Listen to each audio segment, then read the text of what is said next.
Est-ce que vous reconnaissez que le produit que vous distribuez a des effets négatifs sur la santé des utilisateurs?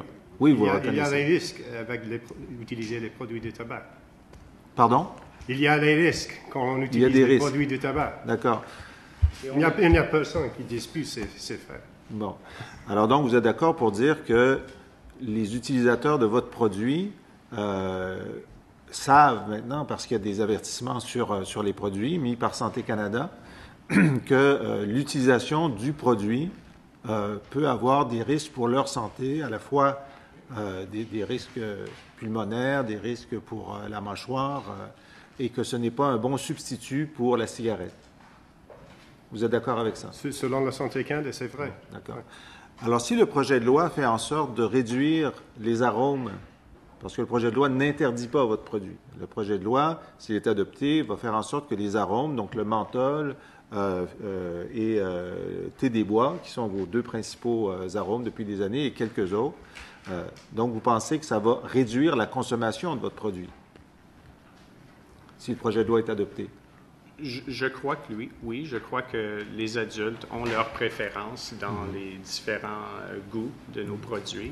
Et si on en enlève, on parle d'en enlever la plupart maintenant, de la manière que le projet de loi est écrit. Qu'est-ce que les consommateurs vont faire?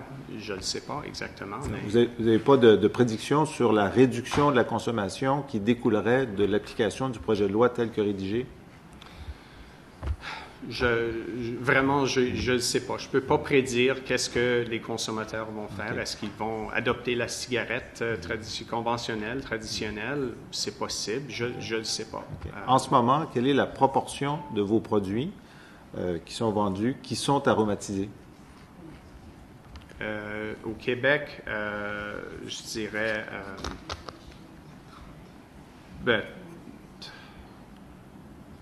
peut-être 30% aux fruits, un 30% menthe thé des bois et un 30% plutôt naturel. OK. Donc, il y aura un potentiel, s'il n'y a pas du tout d'arôme, il y aura un potentiel de réduction de la vente de vos produits de 60%. C'est possible. C'est possible. C'est possible. Donc, comment les consommateurs vont réagir, je ne sais pas. On aurait 60% de consommateurs de moins de tabac sans fumer et donc une réduction de 60% des risques pour leur santé. On assume que ces consommateurs-là n'iront pas ailleurs fumer ou utiliser d'autres sortes de produits de tabac qui sont possiblement plus nocifs pour la santé. D'accord.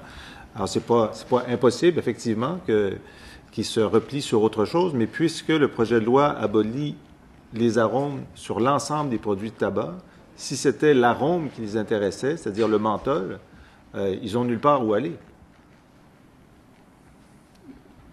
Si ce qu'ils aimaient dans le tabac sans fumer, c'était le menthol, et qu'il n'y a pas de menthol dans les cigarettes parce qu'on les interdit aussi, il n'y a pas de menthol dans les autres produits du tabac, ils n'auront nulle part où aller pour prendre du menthol que d'acheter de la menthe chez un herboriste.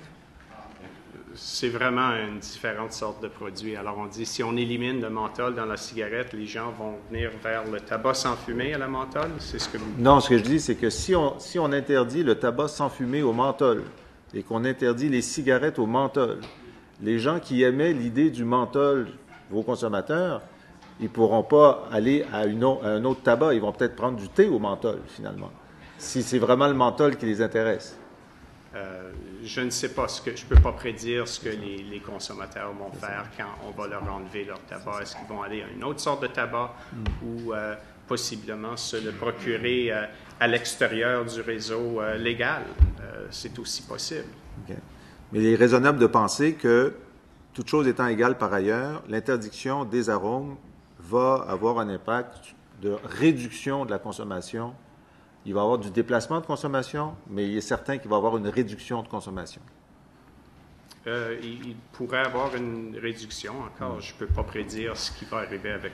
Et si notre objectif, parce qu'on parle beaucoup des jeunes, moi je veux bien, effectivement, je suis d'accord qu'on réduise le point d'entrée, et votre produit n'est pas un produit de point d'entrée.